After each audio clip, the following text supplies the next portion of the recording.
السلام علیکم ورحمۃ اللہ وبرکاتہ۔ عزیز طلباء، امید کرتے ہیں کہ آپ سب خیر و عافیت سے ہوں گے۔ آج جو ہے وہ ہم باب صوم کا سبق غزوہ تبوک اس کے مشقی سوالات وہ شروع کریں گے۔ پہلا سوال ہے کہ غزوہ تبوک کی وجوہات کا جائزہ لیجیے۔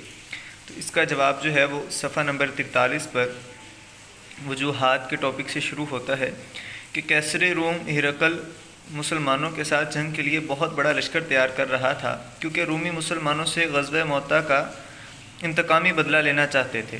تو عرب کے عیسائیوں نے ہرقل کو گمراہ کرنے کے لیے مسلمانوں کے خلاف جھوٹی باتیں پھیلا رکھی تھیں، جس میں آپ صلی اللہ علیہ وسلم کی وفات، مسلمانوں کی ذبح حالی اور داخلی انتشار کا ذکر کر کے ہرقل کو کہا کہ مسلمانوں کے خلاف جنگ کا صحیح وقت یہی ہے۔ رومی مسلمانوں کی عظیم فتح مکہ سے اور بنو حوازن کی شکست سے خاصے پریشان تھے۔ اسی وجہ سے وہ مسلمانوں سے خوف زدہ ہو گئے تھے اور حضرت محمد صلی اللہ علیہ وسلم کو ہرقل کے جنگی ارادوں کی مسلسل خبر تھی۔ اس لیے آپ صلی اللہ علیہ وسلم چاہتے تھے کہ رومیوں کو ان کی اپنی ہی سرحدوں پر روک دیا جائے۔ اور ایک فوری وجہ جو بنی وہ یہ تھی کہ مسلمان اور رومیوں کے درمیان دن بدن تعلقات خراب ہو رہے تھے، اور ایک گروہ جو ہیں وہ دونوں گروہ ایک دوسرے کو اپنے لیے خطرہ سمجھ رہے تھے۔ تو انہی دنوں میں عرب تاجروں کا ایک قافلہ شام سے مال تجارت لے کر جب مدینہ آیا تو انہوں نے اطلاع دی کہ ہرقل مسلمانوں پر حملے کے لیے ایک عظیم لشکر تیار کر چکا ہے، اور ان کا ایک جنگی لشکر مسلمانوں سے لڑائی کے لیے روانہ ہو چکا ہے، جس میں عرب کے عیسائی بھی شامل ہیں۔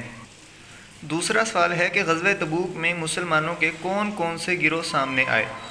تو یہاں پر 3 گروہ کا ذکر ہے کہ جو غزوہ تبوک میں سامنے آئے۔ پہلے ایمان کامل والے مومن، اس گروہ میں وہ لوگ شامل تھے جن کو اللہ اور اس کے رسول صلی اللہ علیہ وسلم پر کامل یقین تھا، اور ان کے دل جذبہ جہاد اور جذبہ شہادت سے سرشار تھے۔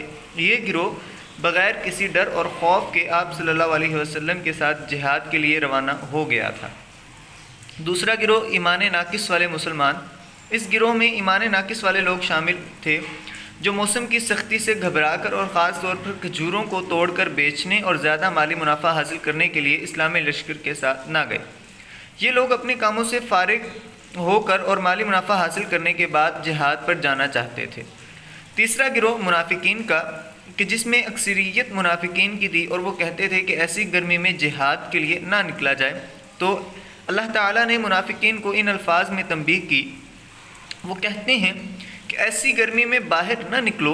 آپ صلی اللہ علیہ وسلم فرما دیجئے جہنم کی گرمی تو اس سے بھی زیادہ ہے، کاش یہ لوگ اس بات کو سمجھتے۔